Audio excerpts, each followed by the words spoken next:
మనం తిరుపతి జిల్లా రైల్వే కోడూరు నియోజకవర్గం జనసేన పార్టీ కేంద్ర కార్యాలయంలో ఉన్నాం.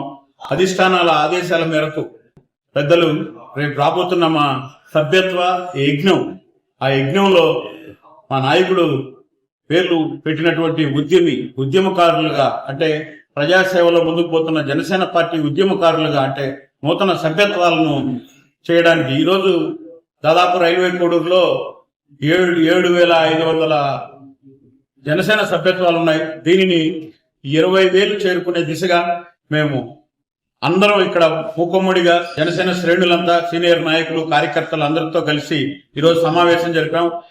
గొప్పగా మా నాయకుడు పెట్టినటువంటి దారి, పవన్ కళ్యాణ్ చూపించినటువంటి దారి ఉద్యమి అంటే ఉద్యమకారులు, ప్రజల కోసం ఉద్యమించేటటువంటి జనసేన పార్టీ ఉద్యమకారులు అని.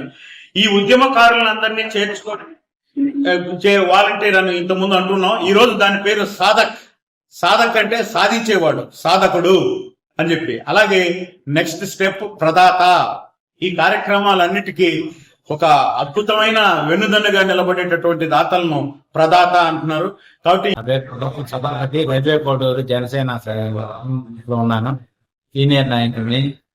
ఇందాక స్టార్టింగ్ నుంచి ఇంతవరకు 5 ఏళ్ల నుంచి సభ్యత్వాలు చేస్తున్నాము. ఈసారి 20,000 పైకి చేయాలనేసి అందరం అనుకుంటున్నాము. అదే విధంగా ఈ అలజడులు అవి ఏ పార్టీ వాళ్ళు ఏమి చేసినా కదా కోడూరులో మాత్రం జనసేన మీద అభిమానం ఎప్పుడు తగ్గదనేసి నేను